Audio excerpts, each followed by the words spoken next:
बस औकात ये होता नहीं जी आते सुनिया ने मिलाद शुरू कर छड़े है, पहले तो था ही नहीं। मैंने कहा आपकी मालूमात में बहुत कमजोरी है, बादाम शदाम खाओ, अपना दिमाग ठीक करो, और अगर आंखें कमजोर हैं तो बेटा नजर चेक करवाओ। मैं आपको एक वो बात करता हूं, पंजाबी चाहते ने परों पंचायत दी गल जिसको कोई इनकार ना कर सके। देखें ये सुन्नी भाभी बरेलवी ये जो मसले छिड़े हैं ना, ये तकरीबन 150 साल से हैं। मैं आपको 150 साल और देता हूं, आप 300 साल पीछे चले जाएं। आज से लेकर 300 साल तक की कोई किताब नहीं पढ़नी है आपने। उससे पीछे जो 400 साल पुरानी, 500 साल पुरानी, 700 साल पुरानी जितने बुजुर्ग हैं ना इस्लाम के, जिनको सिक्का माना जाता है, उनकी किताबें उठा लें।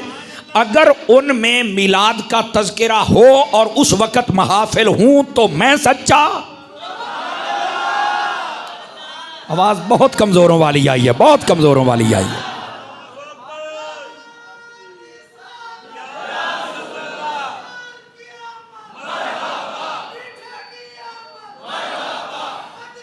अल्लाह अल्लाह आपको सलामत रखे। अब इस बात को आप पढ़े लिखे हजरात बैठे हैं भाई, इस बात को समझने को, ये कहना कि ये नया काम है, बाबा किसने कहा है नया काम है?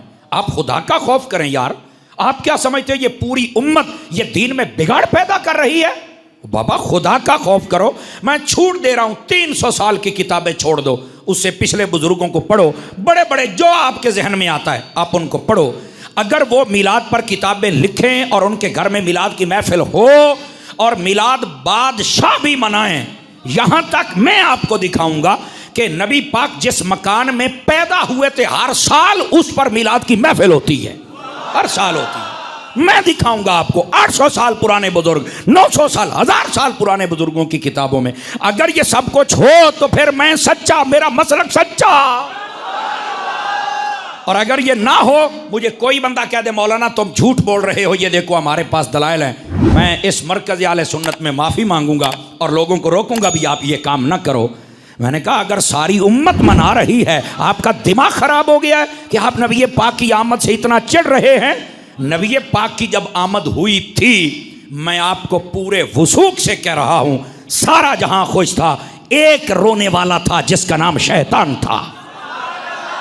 सारा जहां खुश था, फरिश्ते भी खुश हैं, जन्नत वाले भी खुश हैं, जमीन वाले भी खुश हैं, जानवर, परिंदे, दरख्त, परिंद, हर चीज, कायनात की हर चीज खुश है। शैतान रो रहा है।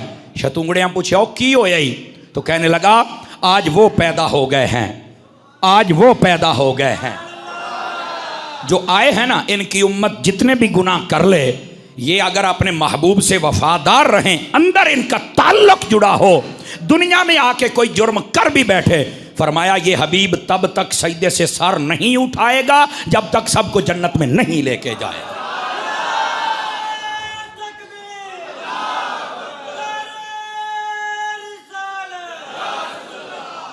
अल्लाहु अकबर।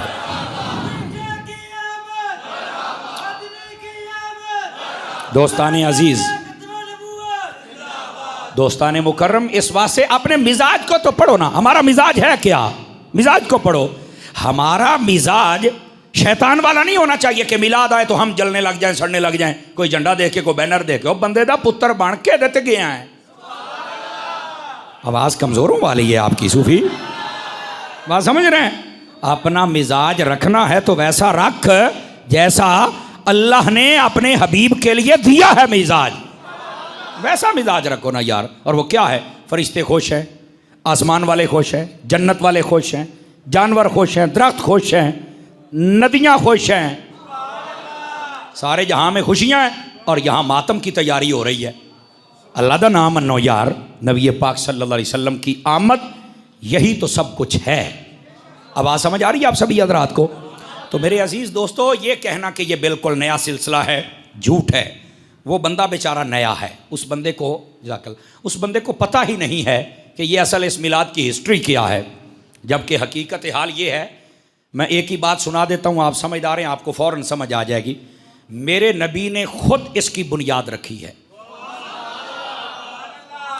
समर साहब है कि गल कर छड़ी जे, मैं क्या पूरी जिम्मेदारी से बात कर रहा हूँ बाबा। हुजूर ने खुद अपने दिन को सेलिब्रेट किया है। सानू तो नहीं दिसया, मैं कही इमाम अहमद रजा दे दर ते बस हैं तो तेनू काशा दिसी सी है। इमाम अहमद रजा के टुकड़े खा, मैं तुझे दे। उठाओ मुस्लिम शरीफ। हज़रत कतादा रज़ियल्लाहु अन्हु आप हदीस के रावी हैं। सुइल अन रसूलिल्लाह सल्लल्लाहु अलैहि वसल्लम अन सौम यौमिल इस्नैन, मेरे आका हर सोमवार शरीफ का रोज़ा रखते थे। पूछा आप क्यों रखते हैं? फरमा फीहि वुलिदतु व फीहि उनज़िला अलैया, इसी दिन मेरे ऊपर सबसे पहले वही आई थी, सोमवार वाले दिन इब्तिदा हुई थी, और फरमा इसी दिन मैं पैदा हुआ था। अपनी विलादत वाले दिन को तो नबी खुद याद रखते हैं, और साल बाद नहीं, हर हफ्ते। क्या हमारे लिए यह दलील नहीं है कि हमने महबूब पाक अलैहिस्सलाम की आमद का दिन याद रखना है? बताओ भाई, दलील है कि नहीं है? अब ये मुस्लिम शरीफ में है। मैंने एक मरतबा ये बात बयान की तो एक बंदा कहता है यार ये मुस्लिम में बात है तो लोगों को समझ क्यों नहीं आती? तुम सुन्नी लोग बयान करते हो, बाकियों को क्यों नहीं समझ आती? मैंने कहा मुस्लिम पढ़ने के लिए पहले आंखों का मुस्लिम होना भी जरूरी है। समझ आ रही है? मुस्लिम पढ़ने के लिए पहले दिमाग और दिल का मुस्लिम होना जरूरी। जिससे मुस्लिम पढ़ रहे हैं वो भी तो मुस्लिम हो ना, तो फिर चल के मुस्लिम समझ आती है। अब ये बात तो मौजूद है कि हर सोमवार नबी पाक फरमाते हैं ये मेरी विलादत का दिन है, और हर हफ्ते मना रहे हैं। हम साल के बाद भी इसका जब जश्न करें तो हमसे सवालात होते, इतने इतने बड़े फतवे होते हैं। हाँ, नबी पाक के किस सहाबी ने किया? मैंने कहा किसी ने रोका भी है? समझ आ रही है मेरी बात की? किसी ने आज तक रोका? रोका तो नहीं, तो फिर आप कौन है भाई? और मैं अगली बात भी कह दूं, देखो ये शैतानी वसवसा होता है, इतने साल अबू बकर के मिलाद नहीं हुए, इतने साल उमर के मिलाद, इतने साल। तो मैंने कहा उतने सालों के अंदर हज़रत अबू बकर सिद्दीक़ का जब दौरे खिलाफत था तो क्या उस वक्त ख़त्म बुखारी के जलसे होते थे? कहा नहीं। तो मैंने कहा अब क्यों होते हैं? ये लोग जो सहाबा के नाम की महफिलें सजाते हैं शान सहाबा कॉन्फ्रेंस, अजमत सहाबा कॉन्फ्रेंस, मैंने कहा हज़रत अबू बकर सिद्दीक़ ने सजाई थी, उमर पाक ने सजाई थी, उस्मान पाक ने, मौला अली ने, इमाम हसन ने, हज़रत मेरे मुआविया ने। कहा नहीं। तो मैंने कहा ये बिदअत नहीं है यार, छोटी छोटी बातें हैं ना, मुझे इनका जवाब चाहिए। नबी के दौर में ये कॉन्फ्रेंसें थी, बुखारी के जलसे थे। ये जो आज हमारे मदरसे बने, कोई माई कलाल साबित कर दे ये मदरसे और मुरव्वजा निसाब, ये जी बुखारी पढ़ाई जाएगी, यहाँ से तिरमिज़ी, यहाँ से अबू दाऊद, ये सर्फ और ये नहव पढ़ाई जाएगी, और ये जनाब उसूल शाशी पढ़ाई जाएगी, ये कंज़ो दक़ाइक़ पढ़ाई, ये किताबें उस वक्त पढ़ाई जाती थी। तो क्या मदरसों में सब बिदअत पढ़ा रहे हो? ओ बाबा ये कुछ भी नहीं था हुजूर के ज़माने में। एक मीलाद आ गया तो तुम्हारे पेट में दर्द हो गया, बाकी सब कुछ जो नबी के दौर में नहीं था सब कुछ कर रहे हो और जायज़ है। आप पढ़े लिखे हजरात बैठे मेरी जान, इन बातों को समझने की कोशिश फरमाएं। ओ भाई ये बातें ऐसी हैं कि जिनको अगर आप समझ जाएंगे ना तो आपके जहनों की खलिश दूर हो जाएगी। लोग बड़ी अजीब हो गई, हुजूर एक मीलाद के बारे में पूछा जाता है, उस जमाने में था कि नहीं था? मैंने कहा सहाबा ना भी करें तो जब हुजूर ने कर लिया, सोमवार का दिन तो दलील तो बन गई ना। समझ आ रही? बाकी जो कुछ है किसी ने किया तो हमसे बात करो, तो ये जायज़ कैसे हो गया? उम्मत का दिमाग वैसे ही नबी पाक सल्लल्लाहु अलैहि वसल्लम की मोहब्बत से खाली न करो। तुम्हें तो चाहिए कि ये बताओ यार, मुझे आज तक इस बात की समझ नहीं आई। आप पढ़े लिखे हजरात बैठे हैं, 25 दिसंबर जब आता है तो ईसाई लोग इसको बड़ा दिन कहते हैं कि नहीं कहते? बताइए मुझे। हालांकि कायनात का ये बहुत बड़ा झूठ है इस दौर में कि 25 दिसंबर का दिन बड़ा है। टाइम के एतबार से 365 या 360 दिन जितने भी हैं, 365 दिनों में सबसे छोटा दिन 25 दिसंबर का है टाइम के एतबार से। समझे? सबसे छोटा दिन ये है। ये आपको टेक्निकल बात बता रहा हूं।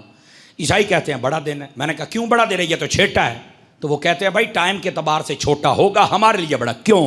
कहते हैं कि इस दिन हमारे नबी की विलादत हुई है। अब हुई है यानी मैं उधर तो जा ही नहीं रहा, वो अपने नबी के दिन को बड़ा दिन कहते हैं। तो मैंने कहा हमारा नबी भी तुम्हारे नबी से बड़ी शानों वाला है, और हम हैं भी मुसलमान। आका ने फरमाया अल्लाह ने मुझे भी बहुत शानें दी हैं, जो मेरी उम्मत है वो बाकी उम्मतों से भी ज्यादा शान वाली है। ये नबी भी ज्यादा शानों वाला, उम्मत भी ज्यादा शान वाली। तो इनको चाहिए कि ये समझें कि अगर उनके नबी का दिन बड़ा है तो फिर जो हमारे नबी की विलादत का दिन है वो तो बहुत ही बड़ा है। इनको ये बात समझ नहीं आती। ईसाइयों को मसला समझ आ गया है। तवज्जो नहीं फरमा रहे आप हजरात हैं। मुसलमानों तुम कब समझोगे? क्या तुम ऐसे ही हुजूर से दूर होते रहोगे? हुजूर के करीबा, हुजूर सल्लल्लाहु अलैहि वसल्लम की आमद का दिन ये कोई आम दिन नहीं है मेरे भाई। ये कायनात आलम तारीख का सबसे बड़ा दिन हुजूर की आमद का दिन है। मेरे आका ना आते यहाँ कुछ भी नहीं होना था। तो मेरे प्यारे, मेरे अजीज, मेरे बुजुर्ग, मेरे सज्जन, मेरे यार, जहां से भी आए हो, अपने जहन की कंफ्यूजन खत्म करो। ये लोगों के ड्रामे हैं, किसने किया, कैसे किया, और छाड़ पर है। ये हुजूर का दिन है, सारी दुनिया ना करे हम फिर भी करेंगे, क्योंकि मेरे नबी से ताल्लुक़ रखता है। आवाज़ समझ आई है? और आ जाइए, यहाँ एक रिवायत भी सुना दूँ आप हज़रात को। नबी पाक सल्लल्लाहु अलैहि वसल्लम के जो सहाबा थे ना, वो एक मरतबा तो क्या, मुझे तो लगता है दिहाड़ी में कितनी मरतबा वो महफिल सजा लेते थे। आइए एक हदीस आपको सुनाऊं। ये भला लिखी किसने है ये भी सुन लीजिए। बंदे का नाम है अब्दुल हक इलाहाबादी, ठीक है। मसलकन ये बंदा देवबंदी है, ये भी सुन लें आप। ये किताब 1307 सने हिजरी के अंदर पहली मरतबा छपी थी। इस किताब का नाम है दुर्रुल मुनज़्ज़म। इस किताब के ऊपर जब कोई किताब लिखता है ना, तो उस पर कुछ उलमा की तकरीज़ लिखवाता है। और तकरीज़ लिखवाने का मतलब ये होता है कि मैंने किताब लिखी है, हजरात आप पढ़ के बताएं ये किताब मैंने कैसी लिखी है। तो वो फिर आलिम पढ़ के अपने रिमार्क्स देता है कि यार आपने बहुत अच्छी किताब लिखी है, या वो लोगों को कहता है कि यार अच्छी किताब है, पढ़ो, मैंने देखी है, मुझे बड़ा मज़ा आया है। या कोई खामी हो तो उसे बताता है भाई इस किताब में ये खामी है, इसको ज़रा दुरुस्त करो। बात समझ आ रही है आप सभी हजरात को? गिरामी कदर हजरात, अब है क्या ज़रा सुनिएगा। अब ये जब किताब लिखी ना, तो ये किताब के ऊपर तकरीज़ और तस्दीक पता किसकी है? ये जो देवबंदियों का बड़ा मौलवी है ना, अशरफ थानवी, उसका पीर जिसका नाम हाजी इमदादुल्लाह मुहाजिर मक्की है, उसने भी इस किताब के ऊपर लिखा है कि यह किताब बड़ी अच्छी है और इसको पढ़ना चाहिए। इसके साथ नबी पाक का मिलाद मनाने का जज्बा ज्यादा हो जाता है। मैं बाबा जी आपको मौका देता हूं, एक मिनट बात मुकम्मल होने दे, फिर आपकी जिम्मेदारी है, फिर आप बिल्कुल लगाएं। बाबे नूं चस आउंदी है ना जदों अकीदे की गल होंदी है जनाब, हैं जेड़े चुप बैठे हो चुप शाह ना बनिया करो। अब जरा सुनिएगा, इस बात को समझिएगा। अच्छा, ये उसने इस किताब के ऊपर तकरीज लिखी हुई, किताब का नाम बता दिया, मुसन्निफ का नाम बता दिया, कब छपी ये भी बता दिया। अब ज़रा सुनिए इसमें रिवायत क्या लेके आया है। कहते हैं हज़रत अबू दरदा इस हदीस को लाते हैं, वो फरमाते हैं कि मररतु मअन नबी सल्लल्लाहु अलैहि वसल्लम इला बैत आमिर अंसारी। फरमाते हैं कि हम हुजूर के साथ जा रहे थे किसी जानिब, रास्ते में हज़रत आमिर अंसारी का घर आया। ये एक सहाबी हैं, आमिर उनका नाम था, अंसार उन्हें कहते हैं जो मदीने में थे और जिन्होंने मक्के से आने वालों की मदद की थी, खिदमत की थी, उन्हें कहा जाता है। अंसार मीन्स मददगार, ठीक है। ये इनके घर के करीब से जब गुजरे ना, तो फरमाते हैं इनके घर से कुछ आवाज़ आ रही थी, जैसे कोई बंदा ना खिताब कर रहा है, वाज़ो नसीहत कर रहा है, आवाज़ आ रही। हुजूर ने फरमाया रुकिए ज़रा, आप रुके और आपने सुने तो वो क्या कर रहे थे। तो वो कहते हैं उनके घर से जो आवाज़ें आ रही थी, वक़ाइआ विलादत ही अलैहिस्सलाम ले अब्नाइही व अशीरतिही वक़ाल हाज़ल यौम। वो अपने रिश्तेदार और अपने बच्चे उनको जमा करके बता रहे थे कि महबूब पाक सल्लल्लाहु अलैहि वसल्लम की विलादत का दिन आज का दिन है, और नबी ऐसे ही नहीं आया, नबी बड़ी शानों से दुनिया में जलवागर हुआ है। वक़ाइआ विलादत ही, विलादत के वाक़ियात वो से अभी सुना रहा है अपने घर में। आवाज़ कमज़ोरों वाली है, आवाज़ कमज़ोरों वाली है। अपने घर में नबी पाक की विलादत के वाक़या सुना के अपने घर वालों को, रिश्तेदारों को, उनको खुश कर रहे हैं और वो खुश हो रहे हैं। अच्छा हुजूर ऐसे जलवा, अच्छा हुजूर ऐसे जलवा। और लिखने वाला कौन है मैं आपको बता चुका। आगे चलिए, नबी पाक ने फरमाया इनका दरवाज़ा खटखटाइए। दरवाज़ा खटक गया। जब घर वालों ने देखा कि हुजूर आए तो कमाल हो गया, उन्होंने कहा वाह, जिनका मीलाद सजाए बैठे थे मेरे हबीब खुद जलवागर हो गए हैं। तवज्जो है सब हज़रात की, बह जा आलम चने कि बन्ना वना उतों आई तो उतों आई वो एक तरह से बह जा मदीने वने बेटे बैठ जाया करें, ठीक है। जहाँ जगह मिले ये कितों तो टुरिया मैं उतों वेदा पाया भी ये बंदा कौन है, इदू घूमदा घूमदा तू इंज आया। जुमे वाले दिन आगे आने से मना किया गया है, ठीक है। या तो पहले आए या गर्दने फलांग के आगे तशरीफ ना लाया करें, जहाँ जगह मिले बैठ जाया करें। अजीज़ो ये बात बड़ी ख़ास है, इसलिए मैं चाहता हूँ आपकी तवज्जो हो जाए। वो तो बड़े खुश हो गए कि जिनकी हम विलादत की बातें सुन के खुश हो रहे थे, हबीब जलवागर हो गए। और यहाँ भी एक नफीस नुक्ता है, अगर आप समझें, यहाँ मुझे लगता है कि बताया ये जा रहा है कि जो मिलाद करेगा हम उसके घर आएंगे। आपने तवज्जो नहीं फरमाई है, यहाँ बताया ये जा रहा है। और मैं अगली बात भी बताऊं, ये भी साथ इशारा दिया जा रहा है कि अगर कोई ज़्यादा खर्चा ना भी कर सके, सिर्फ अपने बच्चे और अपने चंद रिश्तेदार जमा करके खुद ही मेरी विलादत की बातें कर ले तो मिलाद उसका भी हो जाता है। ये मिलाद के लिए कुबार से मौलाना बुलाना ज़रूरी नहीं है, ये मेरी बात याद रख लें। साउंड लगाना, कैमरा लगाना और पैसों की 5-10 दथियाँ ऊपर से फेंकना, ये 2-4 देगे पकाना, ये महफिल के फ़राइज़ वाजिबात सुन्नत मुस्तहब्बात नहीं है।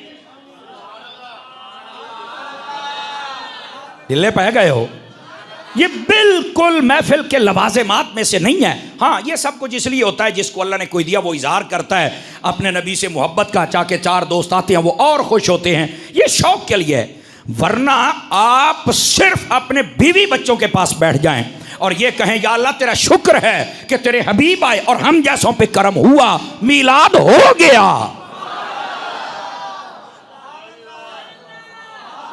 अब आ समझ आई आप हज़रात को? तो जिनके पास पैसा ज़्यादा नहीं ना होता कि मैं कैसे इतना बड़ा मौलवी बुलाऊं, कैसे इतना बड़ा नात खान बुलाऊं, तो आपको किसने कहा कि बड़ा मौलवी आएगा तो महफिल कबूल होगी? अब हमें भी कई फ़ोन करते हैं, ओ जी हम अटक से बोल रहे हैं जी, असी गरीब लोग हैं तो मिलाद तो ही पढ़ना है। मैंने कहा यार आपके इलाके में मौलाना नहीं है? कहा है। तो मैंने कहा मुझे फिर 600 किलोमीटर से क्यों तकलीफ देते हो, ऊपर से बताते हो गरीब हूं। हुजूर तो हैं ही गरीबों के, मैं आमा नामा हजूर ने आ जाना ही, लेकिन तू सानू तंग ना कर रहा है। आप तवज्जो नहीं फरमा रहे मैं क्या कह रहा हूं। तो इसलिए कई आ जाते हैं ऐसे, ओ खुदा के बंदो मौलवी का आना जरूरी नहीं है। समझ आई? आप खुद घर में बैठ के मिला तो आपका हो जाएगा, लेकिन दिखलावा ना हो अल्लाह की रजा के लिए। हुजूर की आमद का तज़किरा किया करो, बीवी बच्चों के पास बैठ के किया करो, मिलाद की महफिल हो जाएगी यार। और हज़रत आमिर अंसारी के घर जब हुजूर गए ना, तवज्जो मेरी तरफ रखना, बड़ी लाजवाब बात सुना रहा हूँ। तो कहने लगे या रसूलुल्लाह सल्लल्लाहु अलैहि वसल्लम, सुन तो आपने लिया है कि मैं क्या कर रहा था, आपकी विलादत के वाक़या सुना के इनको खुश कर रहा था कि मेरे नबी जब इतनी शानों से आए हैं तो अब शानों का आलम क्या होगा। तो मैं तो इनको खुश कर रहा था। तो हुजूर इस बारे में आप क्या फरमाते हैं? अब मेरे हबीब ने जो फरमाया गौर से सुनना, जी चाहे तो बोल लेना वरना कोई हरज नहीं है। फरमाया इन्नल्लाह फतह लका अबवाब रहमत वल मलाइकतु कुल्लुहुम यस्तगफिरूना लका। तर्जुमा सुनिए, फरमाया तू जो ये काम करके बैठा है ना, इसके सदके में अल्लाह ने रहमत के दरवाजे तेरे लिए खोल दिए। हाय हाय हाय, अल्लाह ने तेरे लिए रहमत के दरवाजे खोल दिए हैं। और अगली बात पे आपको लुत्फ आएगा, फरमाया अल्लाह के सारे फरिश्ते तेरे लिए दुआ कर रहे हैं के दी ओ मगफिरत दी दुआ पे कर देने भी तेरियां खैरा होण, मिलाद सजाई बैठा है।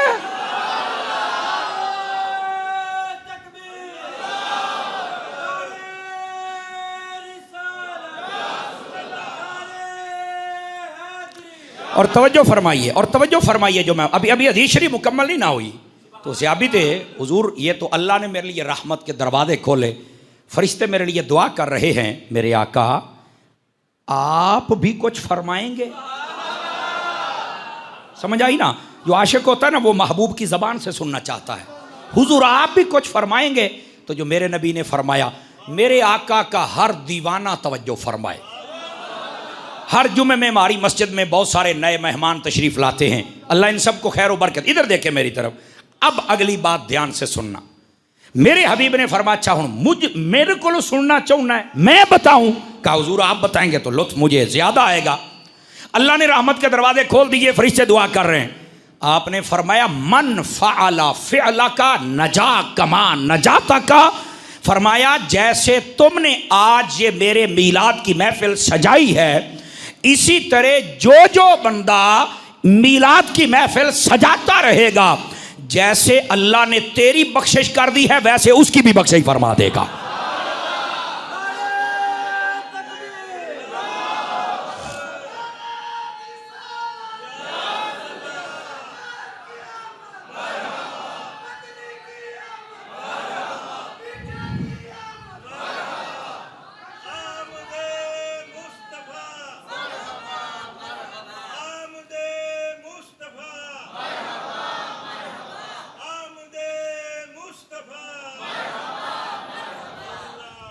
तवज्जो है सब हज़रात की?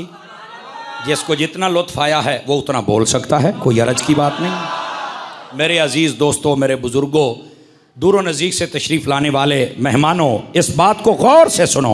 महबूब पाक सल्लल्लाहु अलैहि वसल्लम के सहाबी हैं और उनका घर है। हुजूर की आमद के वाक़यात सुना रहे और महबूब पाक सल्लल्लाहु अलैहि वसल्लम आप खुद तशरीफ़ ले आए। ये नहीं कहा ओए महफिल नहीं करनी सी, ओ तो शिरक हो गया, ओए तुसी तो लुट्टे गए, ओए दोबारा कलमा पढ़ो, तुहाडे नाल बनिया की है। आपने तवज्जो नहीं फरमाई। खुदा के बंदे क्या कर रहे हो? अब कहते हैं कि सहाबा ने मिलाद नहीं मनाया, हमें बताओ। मैं क्या जे तुहाडी किताबें लिखिया तो मांगा अपने बड़कियां नू पढ़ ले। सानू सानू कोई मसला नहीं है, आप पढ़ते नहीं हैं। आप पढ़ेंगे तो आपको फिर पता चलेगा ये मिलाद। मैं कहता हूँ जो मिलाद नहीं मनाता वो हुजूर से उस लेवल की मोहब्बत कर ही नहीं पाता। तो खुशी करता ना हुजूर की आमद।